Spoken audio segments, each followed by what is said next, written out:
Hello and welcome to what all the cool kids are calling M to the Monumental, the show that looks at the history behind the people and things that inspired great public monuments. Okay, so you are the most powerful man in modern European history, and you've just won your umpteenth battle in a row. What do you do to celebrate? Have a great big party? Buy a nice new pair of slacks? No, only one thing will do. World's biggest triumphal arch, baby!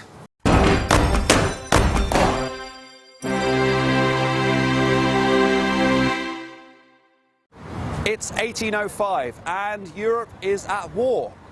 Again. Napoleon is the emperor of the French, and he's just spent the last few years nicking bits of European territory that didn't really belong to him. But the other big players in Europe, namely Britain, Austria and Russia, have had enough, and they've declared war on France and Napoleon. So it's not really looking very hot from a French perspective.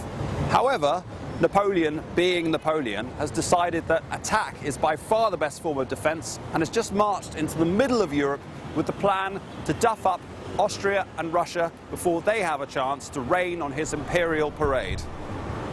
Attacking with characteristic speed and enthusiasm, he caught the Austrians with their trousers down, not literally, and gave them a good spanking at the Battle of Ulm.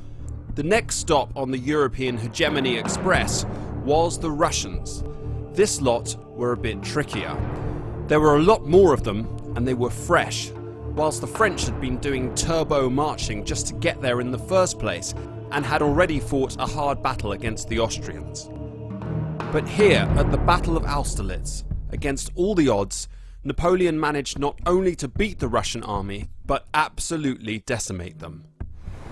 The Russians made the Wile E. Coyote-esque mistake of retreating across a frozen lake. Now, Napoleon, very much the roadrunner in this situation, ordered the red-hot cannonballs be fired onto the lake, which cracked it and condemned 20,000 Russians to a freezing death. Austerlitz was, by Napoleon's own estimation, the most brilliant tactical battle he ever fought. That night, as he lay down to sleep, he confessed to his secretary, having witnessed the slaughter of 30,000 men, that "This is the happiest day of my life." Napoleon felt he deserved some kind of prize for being so good at emperoring.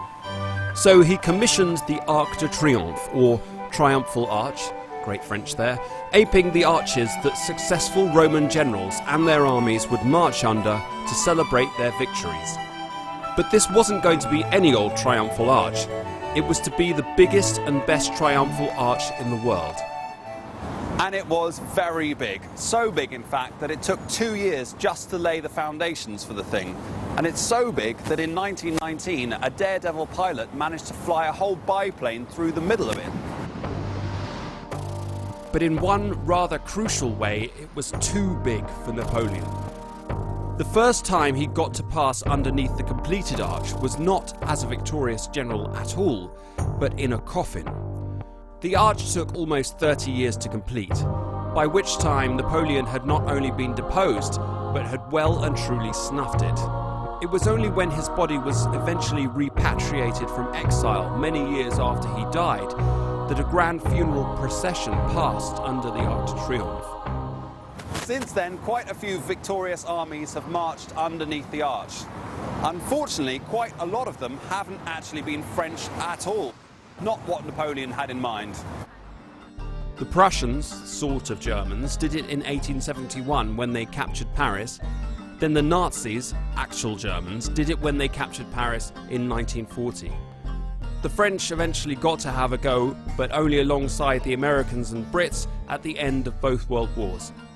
And now it's not even the biggest triumphal arch. The modern military dictatorship of North Korea has built a bigger one. But it's still the most famous arch in the world, and it has its own absolutely bonkers roundabout. So if you ever have the chance to drive round it and manage to do it successfully, that's a triumph in itself. Coming up next time on Monumental, the man at the centre of not one, but two earth-shattering revolutions.